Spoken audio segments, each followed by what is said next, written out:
play their part. And in Right. fact, Right. they got Senator Johnson, who has been crying that anytime they said war crimes code, Yeah. and he felt that they were talking about him. Right. Now he himself, when voluntarily, with nobody twisting his hands, he went and signed it. Yeah. And the president went back when they said, you know what? You're giving me the mandate now. If you can sign it and send it to me, you are giving me the marching orders. Right. But you say it will bring dividends. And the Yeah. first of all, tell me, how happy are you? So I mean, by matter of fact, with all of the work we've done in the human rights community and advocating for war crimes, social justice, and I had the opportunity yesterday by invitation from the president office to have actually attended that signing ceremony, and I was the one of the person who received the several pens that the president had, like 4 different pens Wow. that he used To sign. to sign, and then so he gave one to the speaker of the parliament, Yeah. that is the legislature, then of course the pro tem, and one for civil society, the human rights community. So I received that, and one was Wow. given to the student community as well. That's an honor. Yeah, so it's historic, and of course, so this is just simplifying that it is a national-driven process. It is not just a political Yeah. decision. So by fact that you had the people's representative through the speaker standing, you Yeah. had the people's senator through the pro tempore standing, and you had us from civil society covering a larger part of society, the country. Then you had the student body to covering and representing the young people. That just concluded that you had the entire country behind this process that happened yesterday. So we describe it as a milestone. It's a historic decision, and it's going to go far beyond this border. And history going to record this, and of course, like the president said, bringing closure to Civil War era crimes. Ugly things happen in this country. We're talking about over 250,000 people that died, and there have been no account. When we're speaking about the echoes of the war, you can be overly emotional because it comes with grief. Because one way or the other, we all might have, suffered family, what extended country. Yeah. And of course, it took our country way behind. I had an Ethiopian colleague that was with me in the US just 2, 3 weeks ago. And he said, Adam, what happened to Liberia? Liberia used to be the transit point where you connect, flight. Yeah. So we were connecting from Lomé, where you had a transit, a lot of aircraft arriving on Lomé Airport, and then looking at what used to happen in Liberia. Yeah. All of that have been taken away because of the war.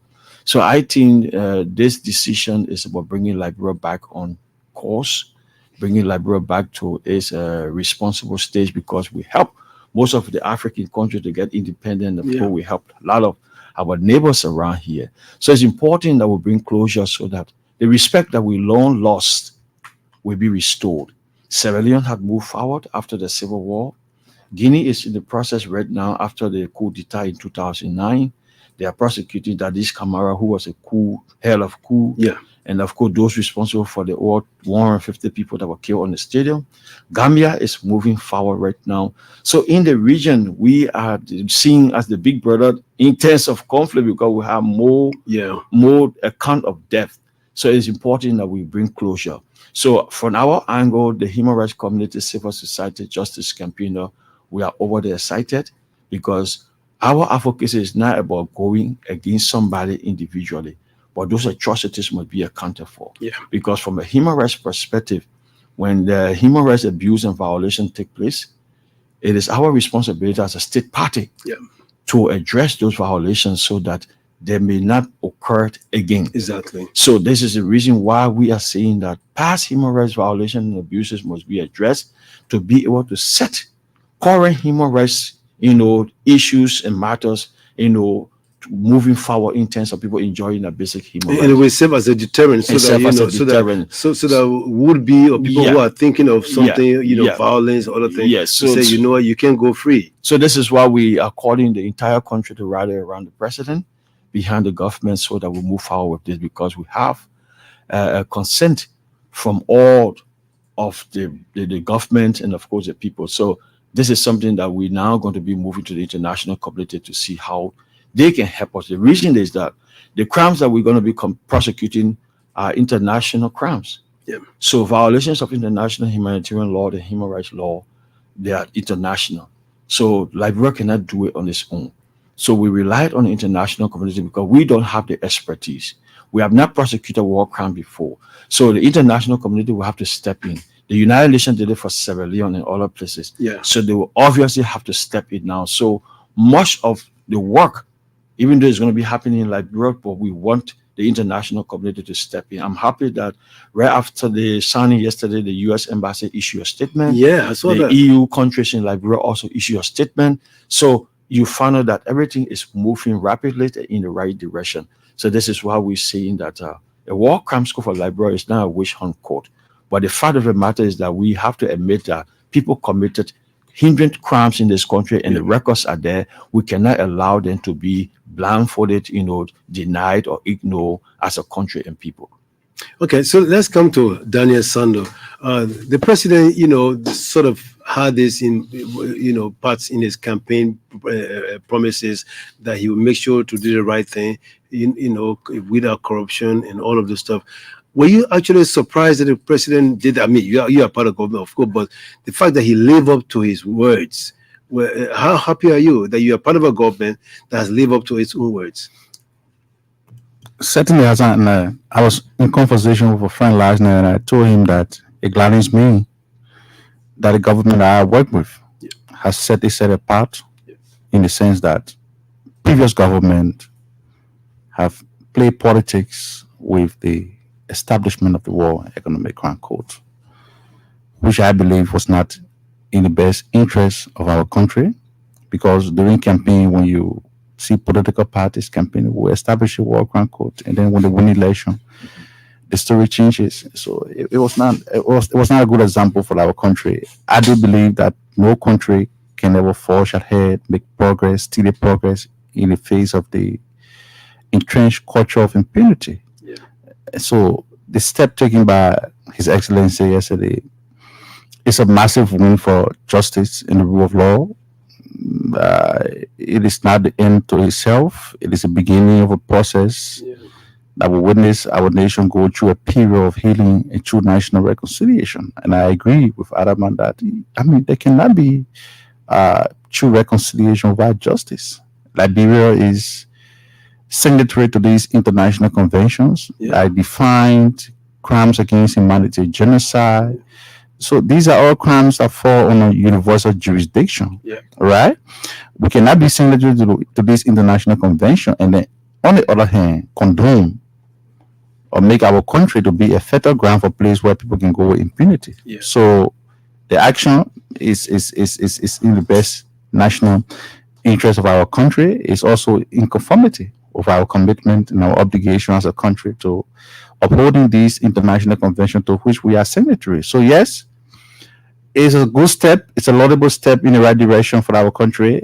What the president has done has indeed set him apart from his predecessor, because there were others who believed that it was going to be business as usual.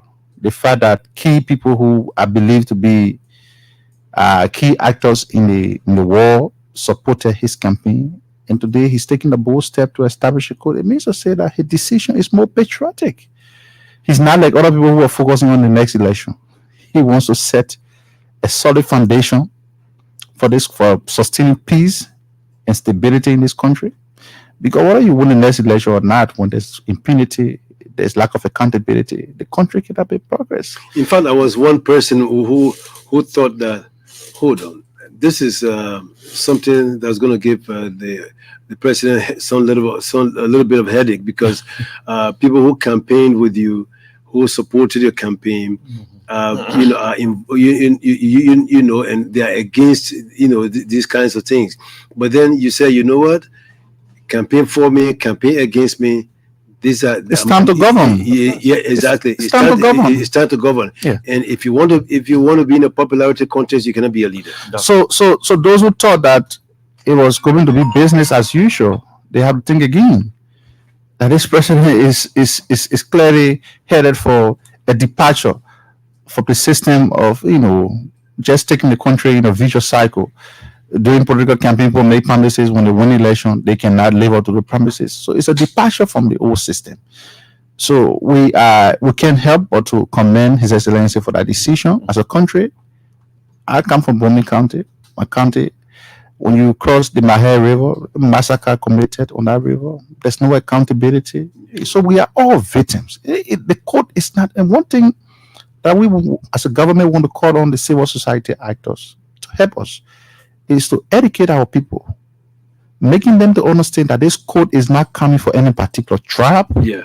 It's not coming for any particular person. It's coming to ensure accountability. Accountability to There are victims, those who bear the greatest responsibility. Yeah. There are victims from all sides. Yeah. There's no single county in this country. There's no single tribe that was spared in mayhem. Yeah. Okay? People were victimized from all sides. Whether you're from the southeast, whether you're from northern Liberia, whether you're from western Liberia, people were victimized indiscriminately. And that's why there has to be some level of accountability. Because we are not making progress. We're counting 21 years since the civil conflict ended, right? What foundation have we laid for deterrence as a country? So are we now saying to people that without any system of accountability, that somebody will feel aggrieved with the political system tomorrow and bring another war in this country that will kill tens of thousands of people and destroy all the social infrastructure of the country? So 21 years after the war ended, we are still recovering from the deadly consequences. And there's no better way to ensure that this nation can be put on the path of steady progress in the absence of accountability and transparency. And the decision, the issuance of the executive order by the president, establishing the office of the War Crime Court, which lay out the functions and details of that code, of the office, what the code will be, where it will be established. We now look forward to that being expeditiously handled, so that some of these questions can be answered. Where would the code be established? Where would who will go to court? Many persons don't even know what amounts to human rights violation. Many persons don't even know what amounts to genocide. So, when the code is established, they have to do more sensitization to educate our people, because it has to be done in conformity with the community, the people, right? Because they know who victimized them. So, the moment this code is established, people will come up from all sectors of Liberia, of course, to give testimony, to witness massacre across this country. So we are very happy that I'm a political person. By the next election, the issue of war crime is not going to be a campaign tool for anybody. It's going to be something of the past. It's going to be something of the past now. Okay, so this government has made it's a giant leap towards progress. It's a giant leap towards ensuring accountability and transparency for our country, and we're very proud of it. We're very proud that the government we campaign for, that the rescue mantra that we used throughout the campaign was not just a political cliche. It's been actualized. The people can now see that we came to rescue this country. A question that has been asked for 21 years since the war ended. That couldn't be answered by no other politician. When is it going to happen? It has happened now. Yes, right. Exactly. That's leadership by example. Exactly. And when you're talking about the scale of the massacre, it reminded me of my little brother Abdullah Kyatama would have died if had he not challenged Barre, because he challenged Barre, and then because he is Abdullah Kyatama. I'm talking about. You mean the Abdullah Kyatama? No. Yeah, Abdullah Kyatama. That's my junior brother. We have the same mother. Yeah. He challenged the guy. He said, you know what? I don't die, or something happened, but I'm not going to let you kill me. So he challenged Barre until Barre said, you know what? Go with your trouble. Imagine a notorious killer telling somebody, say, no, go with your trouble. Somebody who kills for free or kills for fun. Abdullah challenged him. So he would have been a victim of this civil war. Had he not challenged Barre, and maybe by divine grace also, he said, you know what? Nobody has ever challenged me when I'm about to kill. But this guy, something must be wrong somewhere. And God just probably spoke to him and said, you know what? Leave this guy alone. So had Abdullah not been Abdullah, he would have died. Yes, indeed. So let's come to Mr. Dempster. You talk about some of the benefits like Liberia can accrue from the establishment of this code. Now the people have given the president a mandate. The president said, well, thank you for giving me the mandate. You said it to me. I've taken the challenge. I've not endorsed it. What are some of the benefits you think Liberia can accrue? So first of all, like you call it, Comrade Sandot put it clearly. Uh, the statute that will be drafted Yeah. will lay out clear definitions of what the war crimes are going to look like. And of course, we've been talking about the issue of information, public information, Yeah. because we want to clear the doubts of the Liberian people. The difference between war crimes, what constitute war crimes, Yeah. and apart from the economic aspect as well, because there's two codes have been proposed. Yeah. So it is important to make it clear and inform people. Not everyone that carried guns or arms during the Civil War Yeah. committed war crimes. Yeah. So that's one of the things that will reduce the so much fear, the tension, the threats. So these are things that need to be should be part of the office. The president have actually proposed so that you have more public awareness. Keep the public very much informed on how this office is going to be moving, Yeah. proceeding with its Yeah. work. Yeah. Regular The updates. Regular update. So while the legal aspect will be there in terms of drafting the statute, and they will have a two-star Liberian legal, scholars and international legal scholars to be able to give us a framework that is going to be considered, for a hybrid court, because that's what is being proposed, similar to what is in Sierra Leone. And then that will help to define the methodology, the mechanism will be clear on that. But what we see in other countries, I work very closely with the Special Court of Sierra Leone. Okay. And by matter of fact, the day former President Taylor was sentenced, I was head of delegation in The Hague, 2012, May 30. So we work with the Special Court of Sierra Leone in terms of outreach, and they're getting information back to back, getting it back to our Liberian public so that they will understand what was happening with the Special Court. Yeah. So what we saw, that the first thing when the court is giving birth to, they will have to train our lawyers.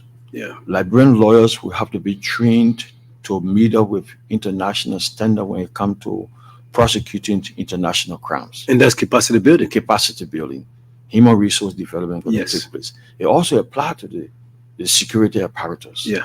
Because you're going to be moving away from the usual police way of handling matters, Yeah. security way of handling matters in town, Yeah.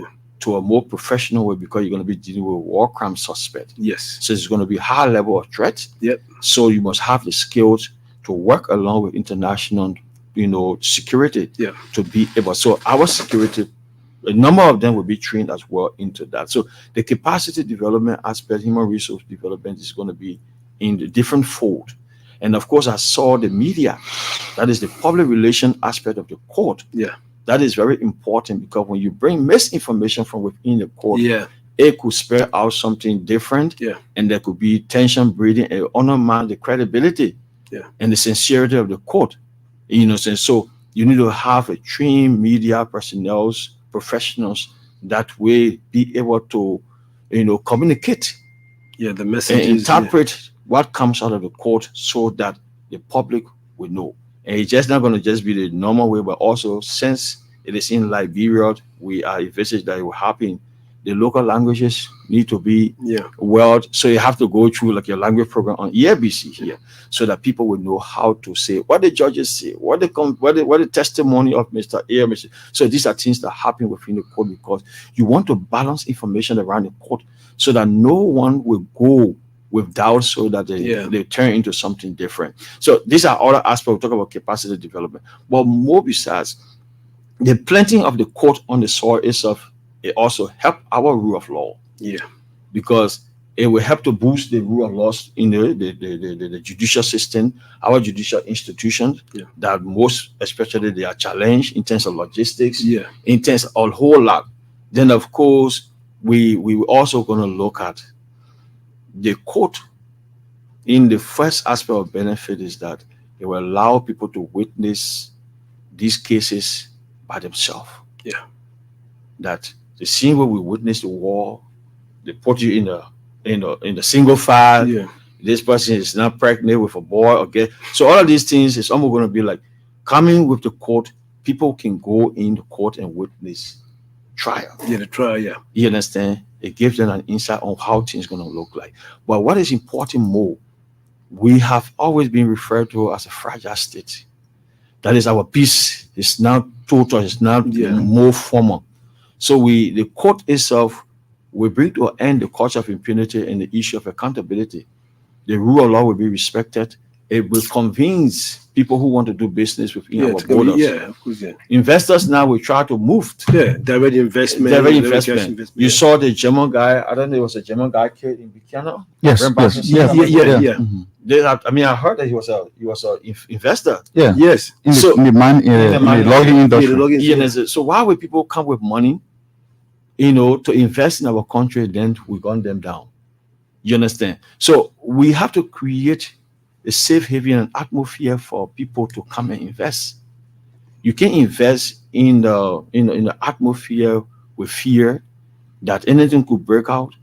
And look at, we saw demonstration at Arsenal Mitat many different times Yeah. in Lamco, where they burned the trees. A lot of stuff Yeah, happening. yeah. People just took the law into the hand. So all of these things, the rule of law, accountability, justice will cause people to direct their way of doing things into the more civilized way. So you do not threaten business and threaten investment on the ground, because they are there to help the economy. So we are saying that the war crimes court, the process of the war crimes court will help to give guarantee to international partners to do business for all. And the Maybe- and credibility as well. And it will go far more than what we're seeing right now. More people still see Liberia as a country that is not totally repaired. So this is why people they're not coming engaging with us most of the time. Yeah. So this is a stage now that I witnessed the signing yesterday, Daniel, Mhm. and all embassies and foreign mission in this republic attended. Yes. I'm seeing this. Wow. All embassies, foreign mission in the Republic of Liberia attended. In fact, the Chinese ambassador and I, we had more than 15 minutes of just talk, and they were also happy. So this is something that is breathing a new atmosphere for An Liberia. air of relief. Yes. You understand? Yes. So let us brace and come together as Liberians, because we need to move forward. And that can only happen with unity. That can only happen with agreement. And let it be clear that you can't use politics as a safe haven because you committed war a long time ago. So when you see one political party is not dancing to your tune, then you move to the another political to protect yourself. No, I think President Baka have actually, put a stop to that. Let the country move forward. Yeah. And I saw him yesterday when he was reading in a normal president tune. That was not. It was an emotional decision yesterday. Yeah. And he himself talked about it because too many people suffer. Yeah. A lot of things happen. Our country has been so much in the back Yeah. rather than moving forward because of this whole issue of war crime accountability. So maybe finally on this topic, how do you think? What was your estimate of when you think we will begin to put the processes together? Or maybe Sandok, maybe you can help us out. Well, the executive order as issued by the president was very pointed. The executive order is setting up the office of the War Economic Crimes Court for Liberia. When that office is set up, Yeah. the details of the court, when the court will be established, where it will be established, Okay. and everything will be determined by that office. As a government, what we know now is that the president has issued the executive order setting up the office of the war crime. So it will happen. It will happen. Yes, exactly. It's going to happen. It's just a matter of when. But just to piggyback on the point that was being eloquently made by Adama, right now we're talking about the tourism industry, and nobody's going to come to your country Of course. with all of the natural endowment that we have. Nobody's going to come to your country. Nobody's going to come to Liberia. When the culture of impunity is being entrenched, when violence is hovering all over the place, nobody is going to come here. So I think this is a very fortunate coincidence that at the time when we are talking about reviving the tourism industry, a major step is taken towards ensuring justice and accountability for our country. Because economic prosperity and the rule of law are like partners in progress. Yeah, One cannot ensue without the other, absolutely. right? And when you're talking about expanding the national revenue envelope, you look for other avenues. What are some other avenues that have been identified by the government? The tourism sector. Yeah. Our beaches. Yeah. You drive from here to go to Grand Crew County, and you own the shores of the beaches in Sastown, and you see the savannah grass. You drive from Rock Culture to Rabosport on the shores of Lake Piso. Yeah. You see the natural vegetation, everything. Yeah. Other countries don't have that. And people are even doing surfing. It's surfing. Of course. In Robert's On the 20th of May, the whole world is going to be focusing on Liberia. Now, look at that. The surf to Raz in Africa Yeah. is being hosted in Liberia. Wow. You see that? That's huge. Yes. So this is happening at a time when we are exploring every possibility to open the tourism sector. So yes, And in your own backyard, the Blue Lake. the Blue Lake in Bombing. So when you see one country that has maneuvered her way from the arches of chaos, genocide, killing, is we frequently reference Rwanda. Yeah. If you go to Kigali, That is a story. if you go, if it's a success story, absolute brilliant. If you go to Kigali and you were told that, if you haven't read the history now, and you told that a couple of years ago the people were killing each other because the person were Kukui Kikuyu, yeah. or how you call the other tribe, Yeah. you wouldn't believe it. You wouldn't believe it. Your Hutus. Or Tutsis. Yeah, Tutsis. You wouldn't believe it. Because that country has set the record straight. They have been able to graduate from that deadly past of killing each other. They are now an economic model that every country on the continent want to, copy or model themselves after, right? So I do believe that with all of the natural resources that we have in our country, if we can ensure that there is a strong pillar of support for the rule of law, ending the culture of impunity like the president demonstrated yesterday, this country will make progress and will once again become the beacon of hope for many countries in Africa. Mind you, And that has This- been, yes. and this country has been in the past before the war. We gave birth to most of the African countries. what do we lack in this country? Look at the OAU, What do we lack? ECOWAS, course. Maneuver Union. Lay the foundation for the African liberation struggle. Yes. Right. But look at us today. Look at us today. The reality doesn't commensurate with our history. Absolutely. So that's why we have to give justice a chance. We have to put aside all of the political talks. It's about the country. Because if we don't do this, generation after us will not be secure. Of course. Okay. So So importantly, and one of the things I also want to make clear that the decision yesterday is in line with Liberia meeting its international human rights obligations. So July this year, that is 2024, Liberia will be reviewed by the UN Human Rights Committee in Geneva. And so after every 5 years, all human rights countries around the world, their human rights records are reviewed. And so from the initial report that Liberia submitted in 2018, July this year, they're going to be reviewing Liberia. So that will put Liberia back on the track in terms of what Liberia has done in addressing the issue of civil war era crimes, past gross human rights violations that were committed during the civil war. So it was part of the UN Human Rights Committee concluding observation recommended for the government of Liberia to address in 4 years. But under the previous government, they did not do that. So that is happening at this time. So they put Liberia back, in its full position when it comes to meeting human rights obligation internationally. So it's going to be a win for Liberia by virtue of what happened yesterday, and the president have taken a decision. And we're also going to be reporting on that, and I'm going to be there to speak as well for the human rights community. Okay, so guys, let's shift a bit the topic. Let's move. If you have time to stick around, that's fine. But on Wednesday, we we came to the 100-day deliverables. Yes. Benchmark, and so the president delivered his speech, and of course he addressed a lot of issues. The arrest, so agriculture, roads, and tourism, and education, and health. But let's take a look at let's take a listen to what President Barker had to say when he talked about agriculture.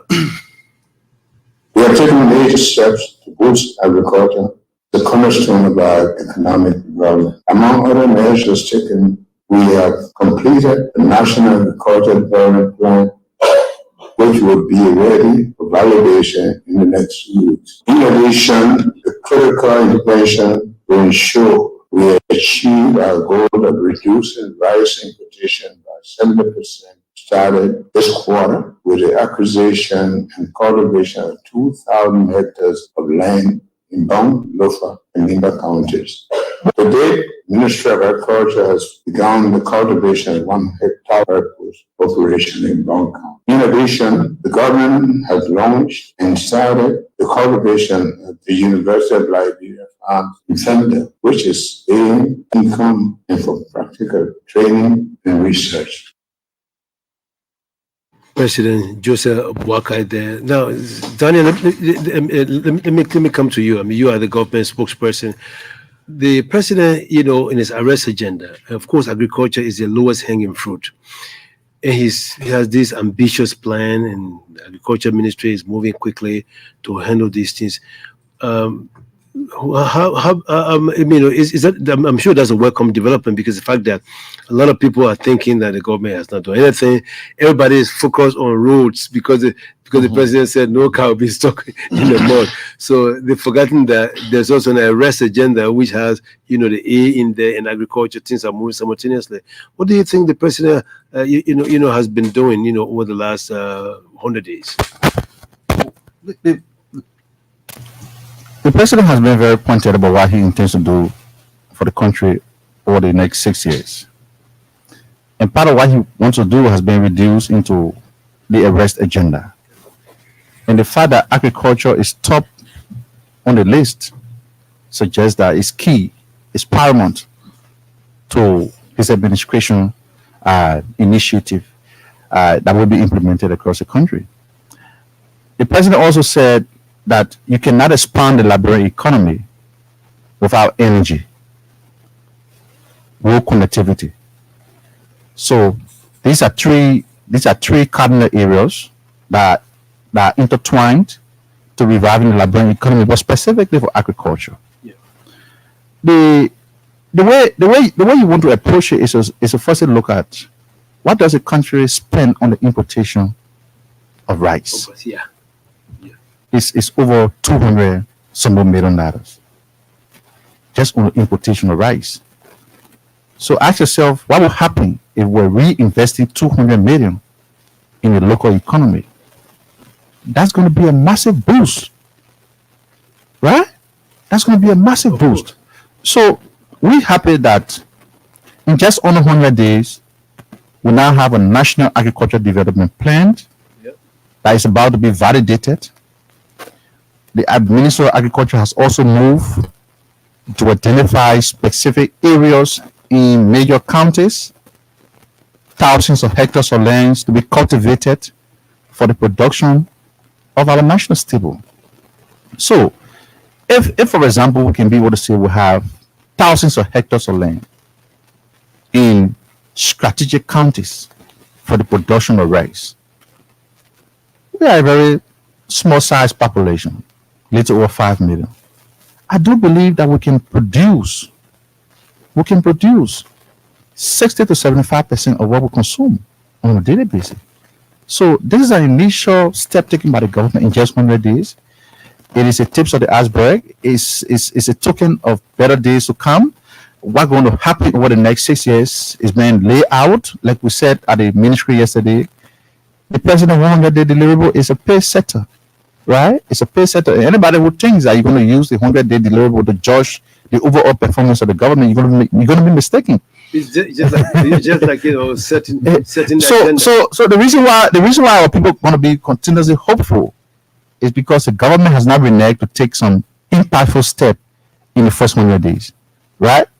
When you talk about ending the culture of impunity, ensuring justice in the rule of law, fighting corruption, the government has taken major steps towards that. Agriculture, investment in agriculture, look at the national budget, right? Very unprecedented allotment to the sector. The health sector, for example, unprecedented allotment. Investment in digital transformation. You have 10,000 youths now going to benefit from digital training. Those are the kind of things that the government has begun to do. More of these things will happen over the years. So yes, on the agriculture sector, I have no doubt that it is a very cardinal part of the president's arrest agenda. And the steps as outlined in his statement that was issued a day before yesterday, it's just the beginning of what we will see to happen across the agriculture sector. The president has vast experience in the agri sector. He comes from the agriculture background, and we will not be surprised if this sector becomes a very, very attractive under his leadership. I do believe that the team at the Ministry of Agriculture is also doing the best. In fact, the other day they were at the ministry press conference. They said something very important, that if you have some wetland behind your house, you're going to reach out to the ministry. They're going to support you to make your farm and plant anything that you can consume for yourself. Right? So the move. This is not the armchair approach. They've been very practical. Yeah. Practical. And very intentional too. Yes. Practical. Intentional as well. Because they want to make every Liberian to believe that we can grow what we eat. Look, every country around the world, I mean, lately last year it was announced that India is going to put a ban on the exportation of non-basmati rice. It's going to create a serious food crisis for us because India is one of the places where we get our rice from. Yeah. India, So, South Korea. in the face of global warming, climate change, all these natural, hovering disaster over the globe, all our countries are now diversifying. When do we diversify? To invest in the agri sector, to be able to grow what we eat. What do we lack? We have the land in abundance. The vegetation is natural. It's very conducive for growing. We only need a government. We only need a government that will open the corridor to the agro sector. The president also talks about creating small farm holders in various sectors to empower the people. Those are meaningful steps taken by the government intended to revive the agro sector. And I do believe that in the near term of the government, you're going to have Liberian produce, particularly rice, cash crops, all on the market. Okay? Because we have everything we need. You just need the government. One of the problems our people face, for example, is how they can transport their produce from the farm to the market. The man who grows his produce is not necessarily a business person. He's a farmer. Yeah. There has to be a middleman partnership between that man and the market. You go to the farm, buy his produce, and make sure it's your business to transport it. Yeah. It is a government priority to make sure the road that you're going to use to transport. Well, we'll come to Rose. Okay. Yeah, but I was just trying to tie in, right? Because so when you have a middleman partnership, the middleman goes to get the produce from the farmer because the farmer is not necessarily a businessman. Yeah, of course. He just grow his pineapple, his banana, which are 10 per fruit. Yeah. When the car gets stuck in the mud for months, they're going to get rotten and he lost. Yeah. So when the farm to market road are paved, that we see across the country now, the middleman partnership is there and the government wants to do that, right? Put farmers in the corporation. They grow their produce, you buy it from them and bring it to the market. Yeah. You're going to see what's going to happen across the country. Very viable sector. So, Mr. Dempster, recently we watched or we listened to the German agro vet Hunger Hilfe saying Liberia is a very hungry country.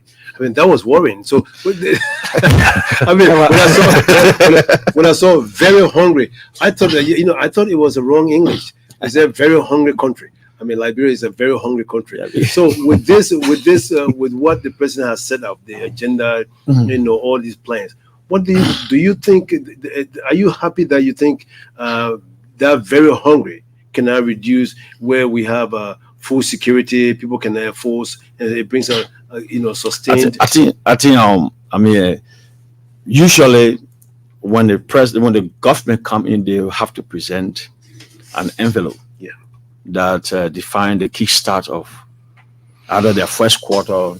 Because you got 6 years. We're talking about 6 years. Yeah.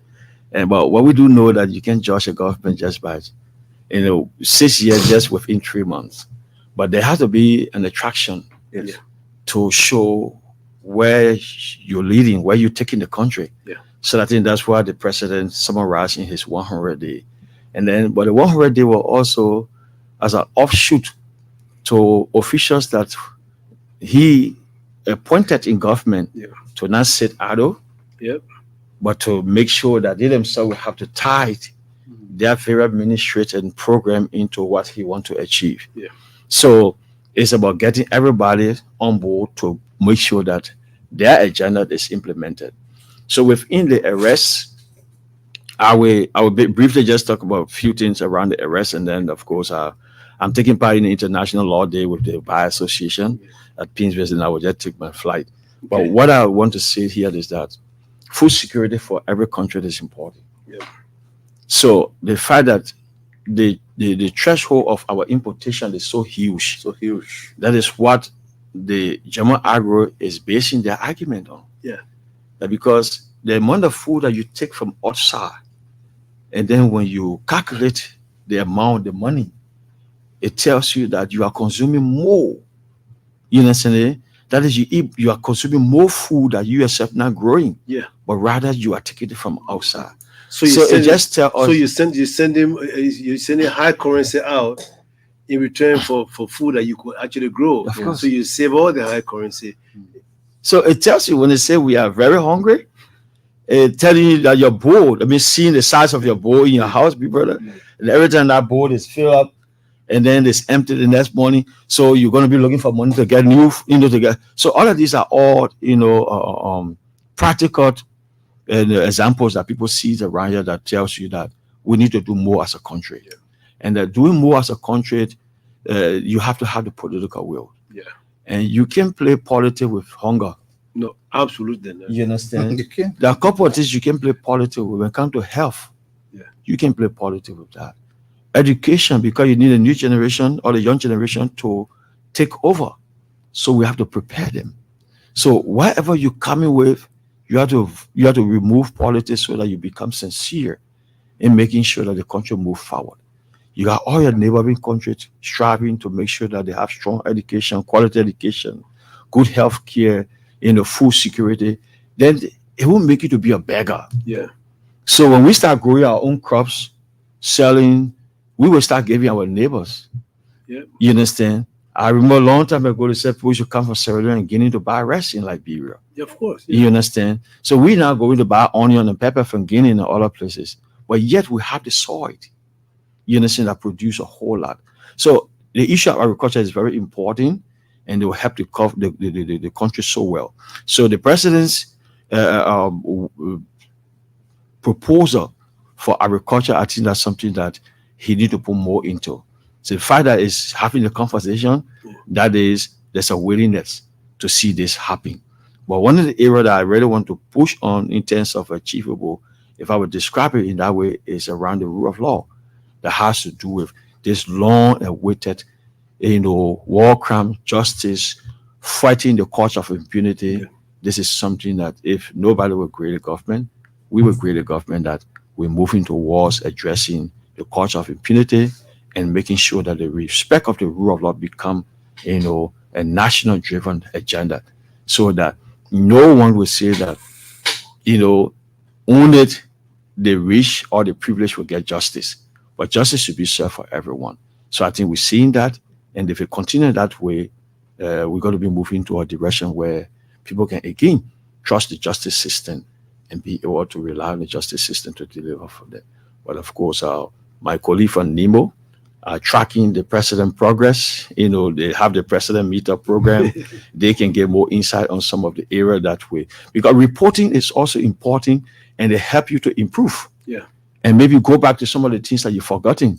So NIMO and partners are tracking the president promises, the president policy in terms of whatever he puts out, and they'll do an analysis. And from that analysis, we can see where there is a scorecard giving a passing grade, and of course where there is fair or failure. Then of course the government need to accept this kind of report not as criticism, Yes, exactly. but also tells you that what you propose is what we tracked, and this is what you've done, and this is what you have not done, and these are things that you should do. So it helps you to put it back. And a government that will willingly accept criticism, the criticism and fair move on it, assessment, then of course you're willing to do good. So the government got 6 years, the president got 6 years.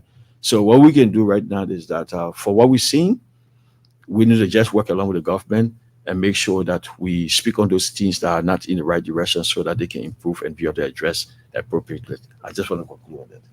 Okay, thank you so much. Our brother Adama Dempster is taking leave of us because he has to rush to this law situation. But let's maybe unless you want to add to it, but want to go to roads that you were talking about. So let's move to roads. Okay, so we go to roads and let's listen to what the president had to say.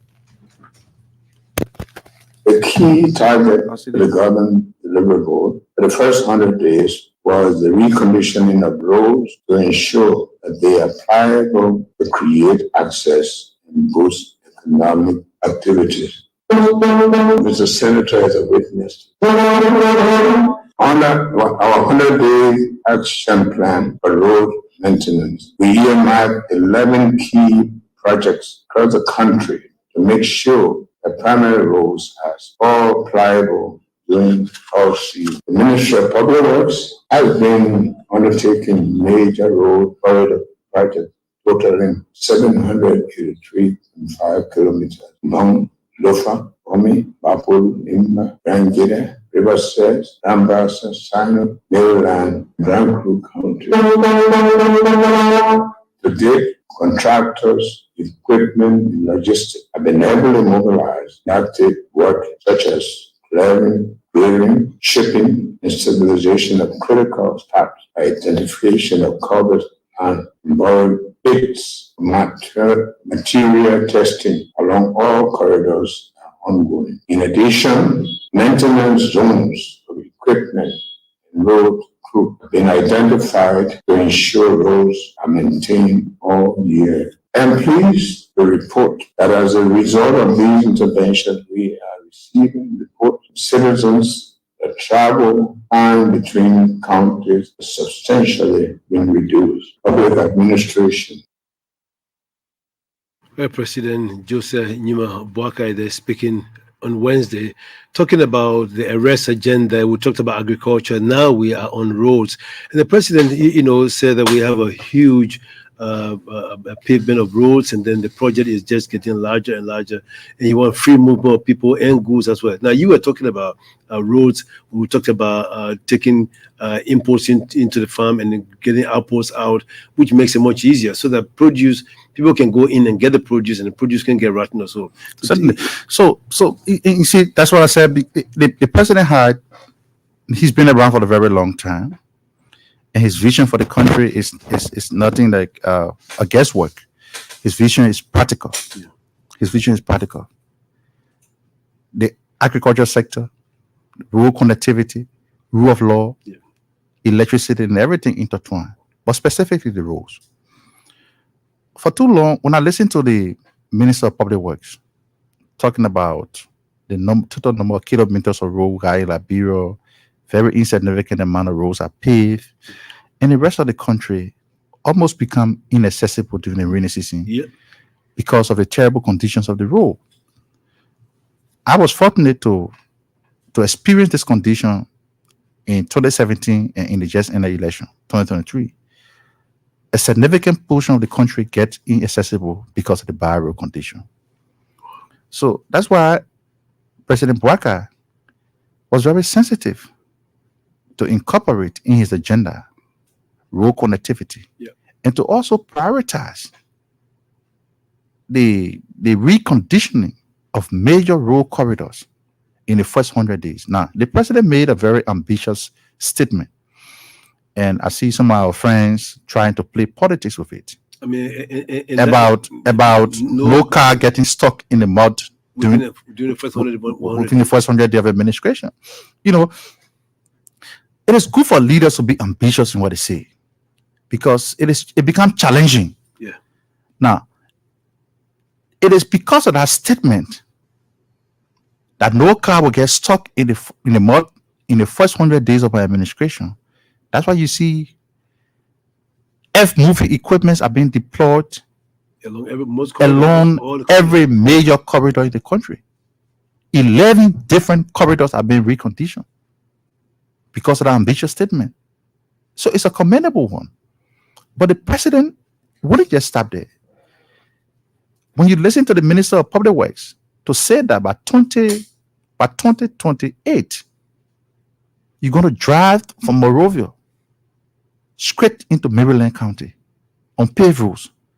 The government is committed to doing that. And this is no politics.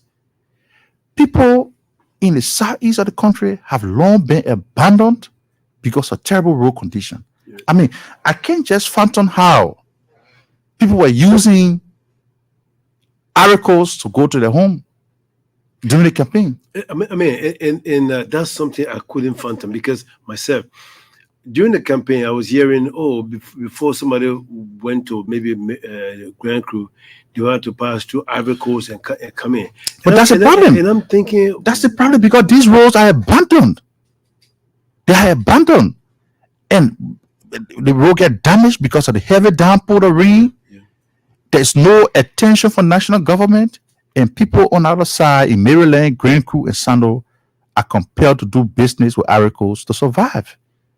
It is unacceptable. But I like the government being a government of the people, have said, we are not going to do business as usual. Yep. In the first 100 days of the administration, you see the level of intervention that has been made on the major corridors across the country, right? Yeah. If it was not from Zozo to Vonjama, from Vonjama to Kolahon, from Kolahon to Foya, right? From Brove to Bubulu, right? Major intervention from Tapeta to Toastan, yeah. From Toastan to Zweju, major intervention. In fact, I was just talking to one of our correspondents, of course. Fred Yegbe. Yeah. He talked about that corridor, the corridor, earth moving equipment. Yes, because growing up in Nima County, when you go to school in Tapeta, there's a place called Blood Diala. Every rainy season, that place get destroyed. In 2017. We were campaigning. We went to the southeast, passed through River says RTR, very impassable road. When we came approaching Tapeta, we got stuck in bloody mud. So that problem has persisted for long, year after year, year after year, no intervention. Every county in the country used to have a public works yard. Yeah. Today, that is about to happen. And it used to be called rural development. Rural development. That is about to happen under President Joseph Boakai.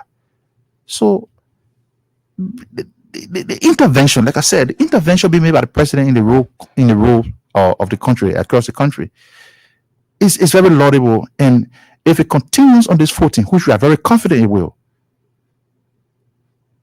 the days will be gone where people will get stuck in the mud for days, moving their goods and everything. And this is happening because, like I said, you cannot move in the agriculture sector in the absence of farm to market rule. No, absolutely not. You cannot.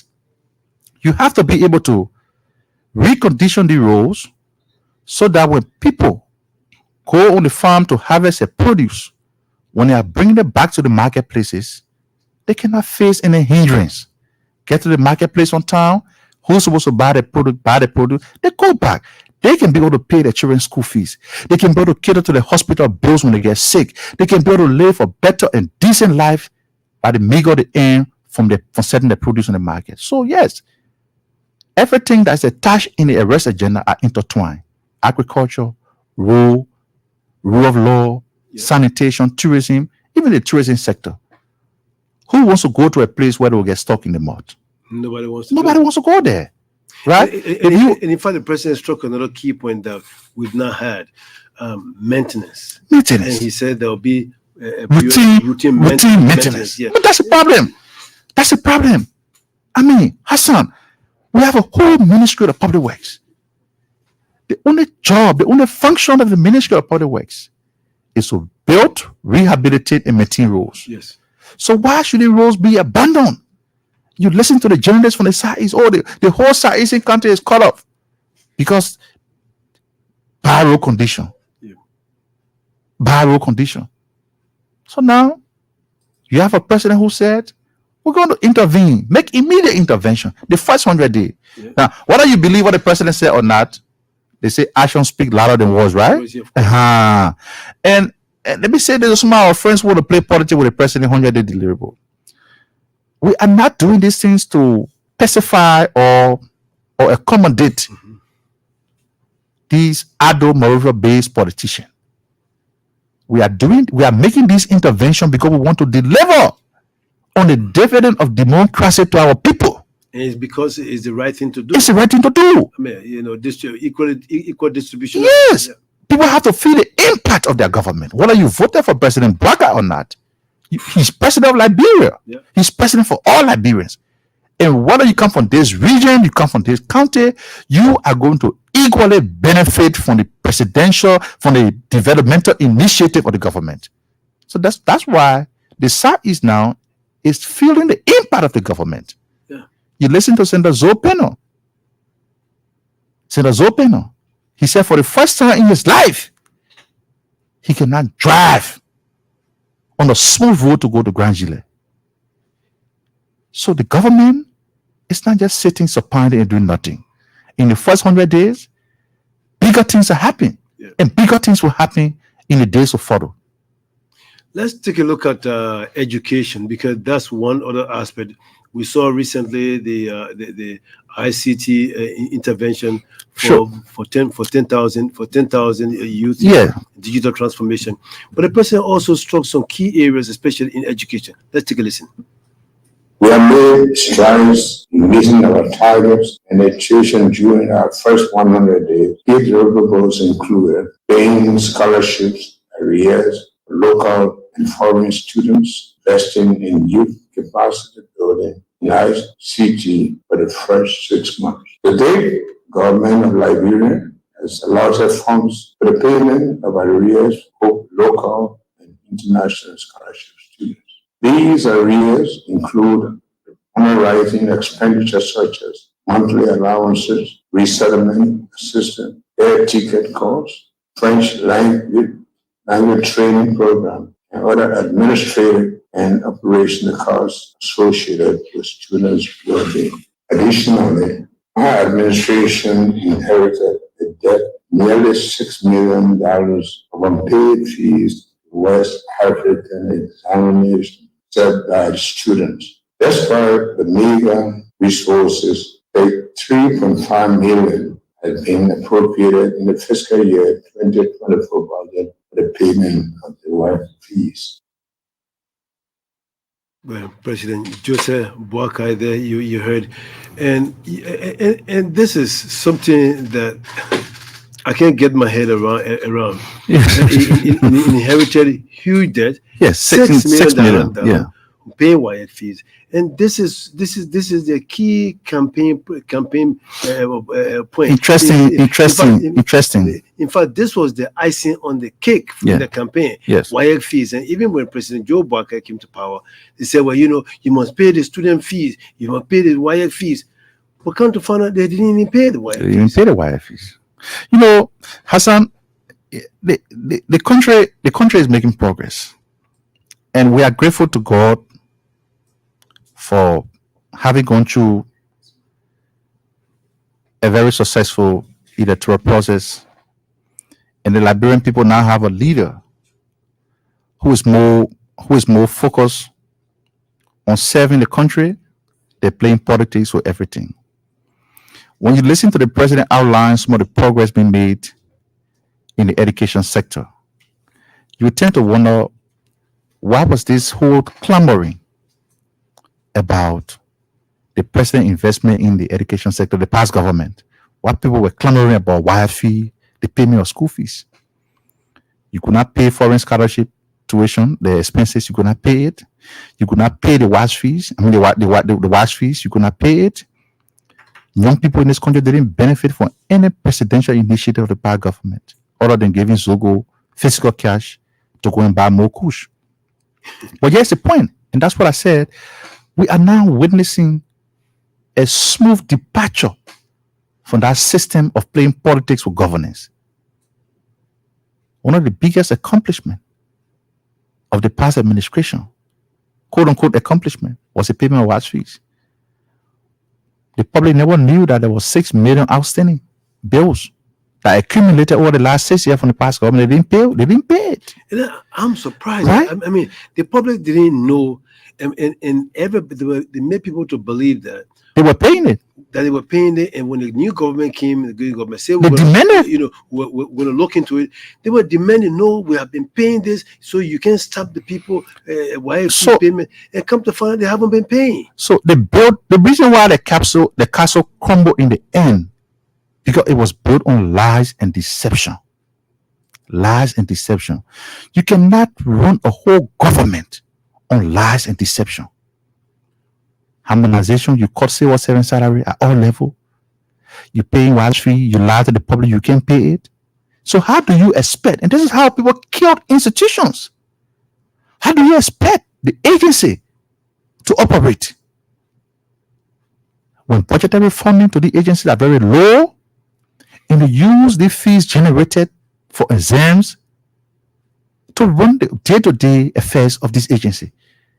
But you go there, mandate them use presidential directive and say everybody in the country will take watch fee, the government will pay, and you don't pay.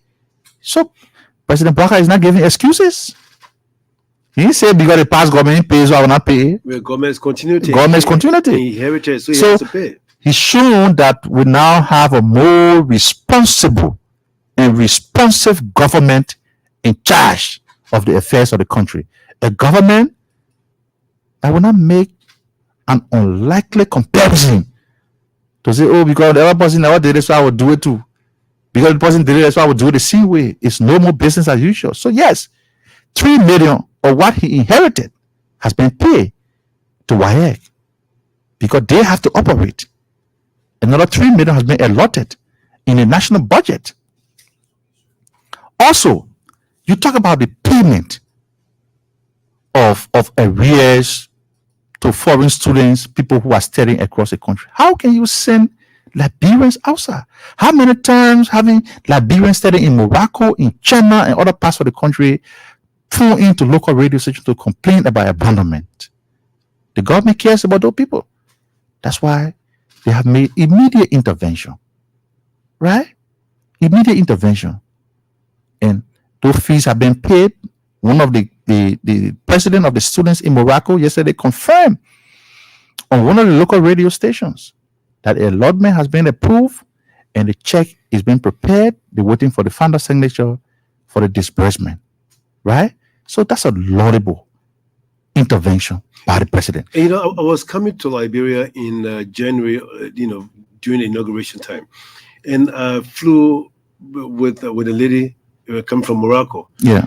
And she was worried that she may not return to Morocco because there was no accommodation, and she was now on her own because government has not paid the fees. Government has not even allowances, and so going back to Morocco to continue her schooling was going to be very difficult. It's been a perennial problem. It persisted for a very long time. In the past government, they failed to make any intervention. We are a country that need professionals. How do we have professionals in public sector? When the people we send out for foreign studies, we abandon them. We don't pay the fees. We don't pay the expenses. We don't pay the rental fees. Nothing of that sort. How do you expect this person to survive? You take somebody's child, a son and daughter from this country, and you're dashing somewhere and say you own your own. That's very unfortunate. So yes, we're happy that the president saw the need to make that as part of his 100-day deliverable in the academic sector. He also mentioned, very interestingly, digital transformation. So let's listen to the digital transformation that he just spoke about. The digital transformation initiative is not merely a choice. It is an absolute necessity for Liberia's future prosperity and relevance in the 21st century. Liberia stands to gain immensely from embracing digital transformation, from improving access to education, healthcare delivery, governance, services, fostering entrepreneurship. Digital transformation holds the key to unlocking Liberia's full potential. This is why my administration has made ICT the altar of our development pillars, running through various development sectors as well as our arrest agenda. ICT is found in all of our pillars, hence is important to our development initiative. The opportunities. The advent of a digital transformation opens up a wealth of opportunities for Liberia. By investing in digital infrastructure and fostering a culture of innovation, we can empower our citizens to participate fully in the global digital economy. And that's President Joseph Walker. Of course, as you talk about the digital thing and then the digital transformation, 10,000 youth. Of course, a lot of youth will benefit from that. Certainly, a lot of young people will benefit, but that's just not the point. If you see that the government forces a push to attracting youth in terms of capacity building is in the tune of some 10,000, it tells you that the government is serious and the government takes the issue of youth empowerment and capacity building very seriously. So this digital transformation process is meant to build the capacity of our young people. Like he said, it is a matter of necessity for Liberia because we are existing in the age of technology. Everything you do now, people do digital broadcasting. Yeah. So you need these professionals in everywhere. Now I've said that this country cannot make progress in the absence of technical and vocational training. Combined with ICT capacity building, we can have a very professional workforce that will be situated to address the country's ICT need in the 21st century. So absolutely no doubt, that's a very major initiative. And it comes at a time when majority of our young people are being attracted to drugs and substance abuse. Why? Because most of the people are idle. Government does not have any plan for young people. Young people are people who are carried away by peer pressure, right? So how impactful would this digital transformation process be for young people? Very impactful. You touched on drugs, and of course, you tie that in with this one. Of course, once you have issue, when you have things, this an idle mind is the devil's workshop. It's a devil workshop. But if you have something, to keep them busy, of course, they will get away from drugs. But let's listen to the president, what he said about the drug issue. Fellow Liberians, in January this year, we declared the drug and substance abuse epidemic in the country a national health emergency. As a result, the government saw the need to address what is perhaps one of the most troubling social crises of the modern era in Nigeria. We are happy to announce that several interventions to combat crisis have already been made this quarter in keeping with the started deliverable. An interministerial committee lead a fight against substance and drug abuse was established. Similarly, the robust public awareness campaign to dissuade young people from drug use has been taking place in schools, communities, churches, and mosques. In addition, 123 beneficiaries at Great Youth program have been transitioned from rehabilitation to recovery and suffering families who are dealing with this crisis. The government has secured 50 acres of public rental for the construction of a national referral neuropsychiatric hospital. Still on the help from and for good measure, our intervention has an maternal and neonatal death, road rehabilitation and infrastructure, President Joseph Boakai on Wednesday, talking about his 100-day deliverables. So he's touching agriculture, roads, Education, education, health. health, and then we stay on education. We have Yeah. ICT, so Yeah, and then the drug pandemic. and then the drug pandemic. Yeah. I mean, that's too much to chew, isn't it? Well, but I mean, he got no choice. But I mean, I'm trying to liken the situation he finds himself in to what Obama found himself in the States when he took over. Everything was a priority. Everything was priority. So how do you do the scale of preference to say this one is better or this one is needed, this one is needed? But in this arrest, everything is almost needed at the same time. at the same time, because that's the kind of country you inherited. That's the kind of country you inherited. You inherited a country that was relatively dormant for the last 6 years, dormant because every sector of the government was not functional. For example, the police, for example, no logistics, demotivated. Right? You had a police boss who was more partisan than professional. Right?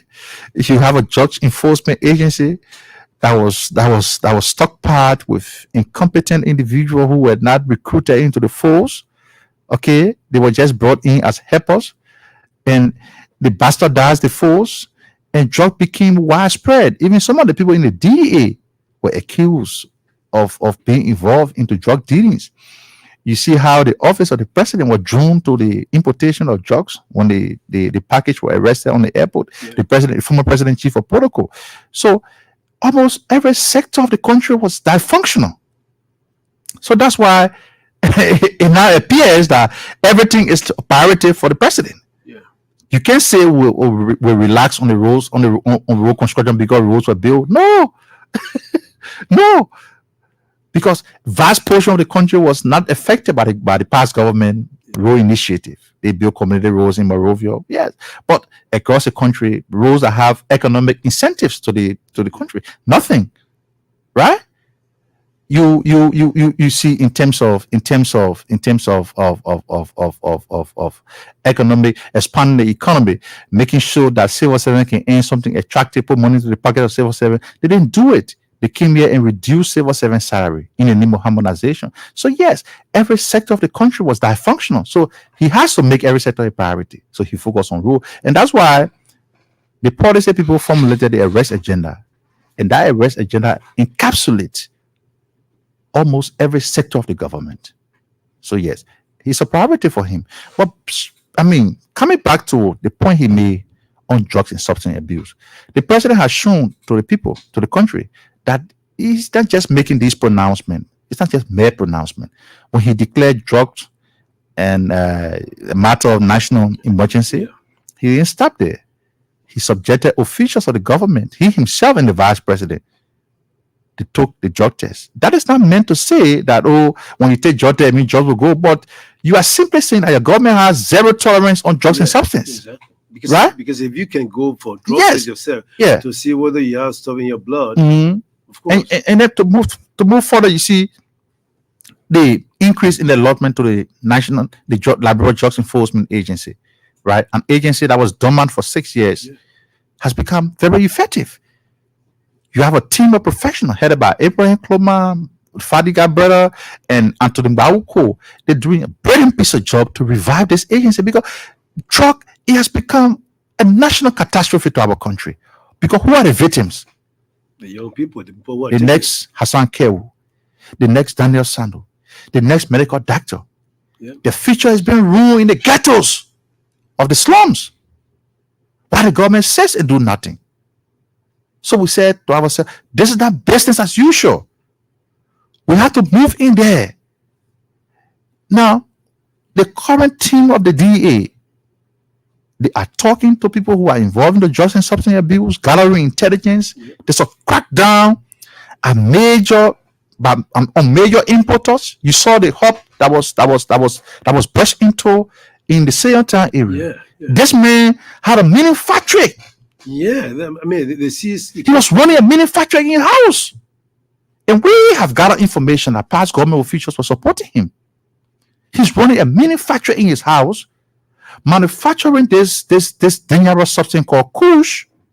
Because what they do, the kush is a combination of various chemical substances. Yeah. One of the things that were arrested on the airport that Finabono brought is one of the substances they can use to face kush. So they bring it into the country one by one, and they combine it at a mini lab that you are running in your house, manufacture it, and put it on the market. It is sold for as low as $150.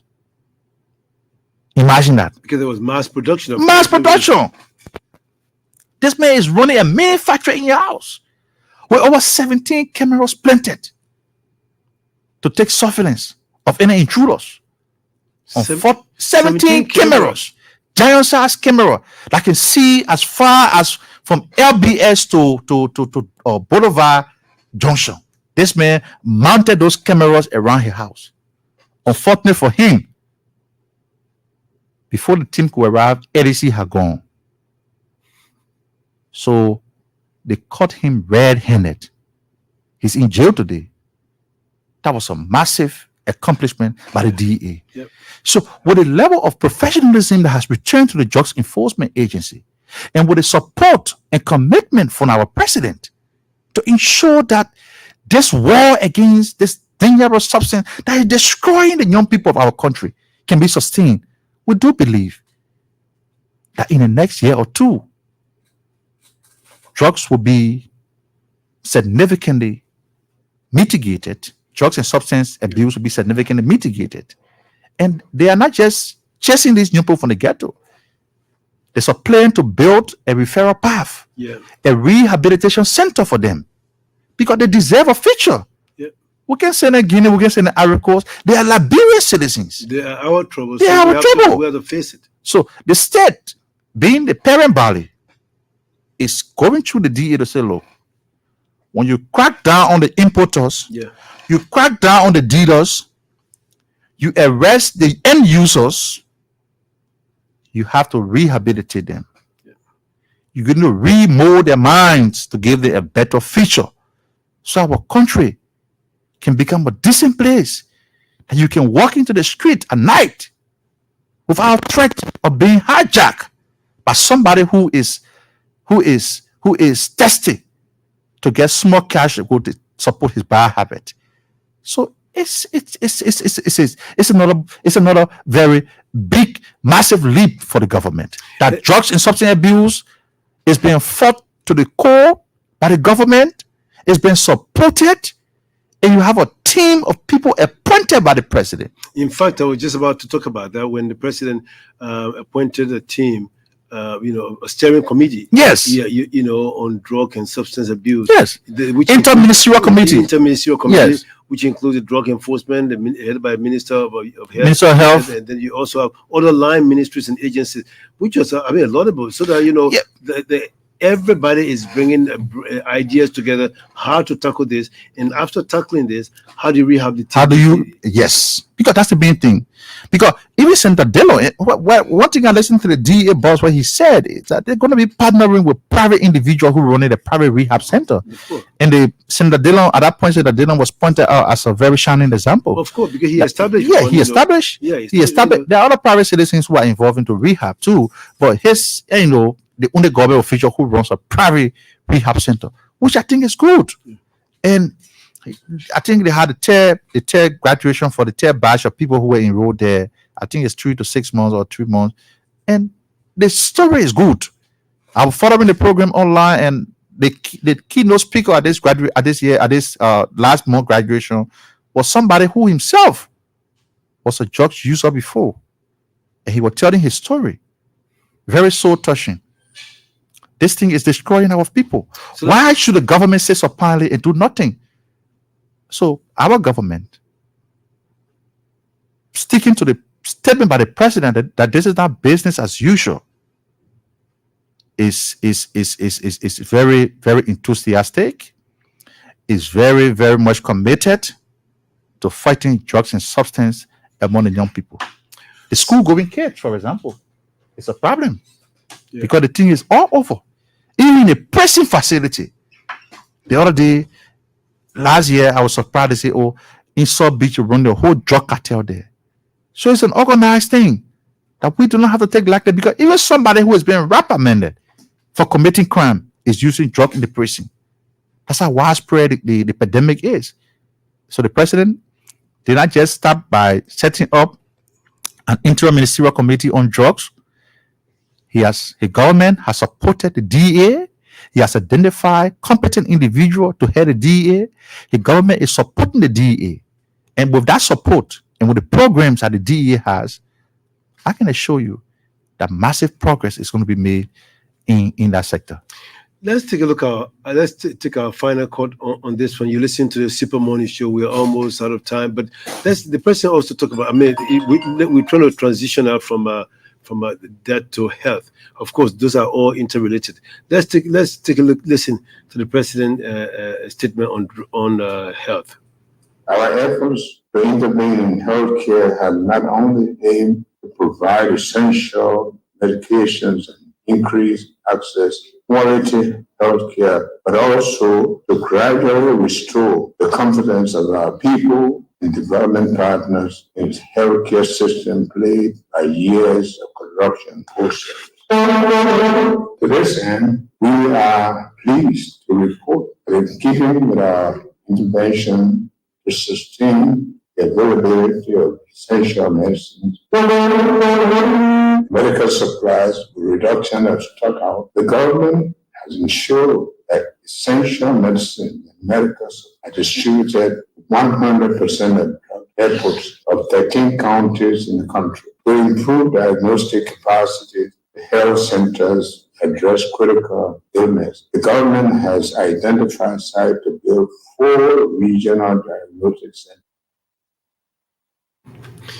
Yes, the president talk about health, but then even with the health diagnostics, that's something we've not had yet. Thankfully, the JFK has some diagnostic center, but then the president wants to establish 4 different hubs across the country, so that Monrovia is not Liberia, so that everything cannot be from JFK or one place. Then you have an influx, and JFK might be inundated. So the president wants to at least diversify or build it in various areas. I think that's a laudable. Certainly, it's all tied into the president's vision to decentralize service delivery, which is key, and medical services are cardinal part of those services that we talk about. Part of the problem we have in this country over time was a lack of funding to regional or county health facility. And during the campaign, there were heated conversation about lack of funding to referral hospitals across the country. But looking at how the population has grown, and looking at how demanding health services are, it is only wise that we begin to decentralize them. So if you can have 4 regional diagnostic centers, you know what you're talking about? Right now, it's saying people can come from all across the country to go to JFK to see medical attention. Yeah. The place is overcrowded. So if you had a referral hospital, a diagnostic center in central Liberia, in northern Liberia, in southeast, in the southeast, and maybe the west. Yes. Then the whole country is covered at least. The whole country is covered, and then so you address one problem and address it for good. The only problem we're going to have now is how do we have the trained medical practitioner to work in the facilities, which will not be a problem, because I know that there are people who have been trained on a yearly basis, individual professions, but we need to have the centers built, and not built because we want to gain political point, built because we want to deliver services to our people. Okay, so if the increment in the budgetary allocation to the Ministry of Health, for example, and the government say we want to do this, we want to build the 4 regional diagnostic health centers across the country, it's a laudable step. Our people can now begin to understand that the headache being faced in getting quality medical attention across the country will be addressed by the intervention being made by the government with the construction of the 4 diagnostic center. You don't have to come to Monrovia to do your checkup. You don't have to come to JFK to do your You can your still X-ray, still right your within. CT scan, or anything. You can stay right wherever you are in that region and Yeah. do it, because these centers going to be equipped. One-stop shop. You Yeah. go do your checkup, do your medical checkup, get your prescription, and get your drugs. Part of the problem, and he talked about the availability of drugs to hospitals across the country. Yeah. You cannot go to a government-run hospital and they give you prescription on paper. It is absolutely annoying. Yeah. You can't go to a government-run hospital, and these are things that have been happening for time immemorial. And so it is a good thing that this government is taking practical steps to address some of the age-old problems Yeah. that this country has been confronted with. That's how you take leadership, because it's about challenge. You take up a challenge, address the challenges, and then in event of the transition, people will remember you for what you did for them. If we have these hospitals built, we have these roads rehabilitated, and we go through the rainy season and people can go across the country without any hindrance, the government takes the credit. It is not Joseph Boakai. Of It course. is not the president. The Liberian government works for the Liberian people. Yes. And the dividend of democracy has to be delivered, because that's why people vote for government. They don't vote for you to give excuses. They don't vote for you to enrich yourself. I was telling a friend, I said, today we are having a conversation about the president 100-day deliverable. Have we forgotten? Have we forgotten that we had a government here under whose administration the first priority of that president was to build properties for himself? There was no accomplishment. And so there is a departure from that past.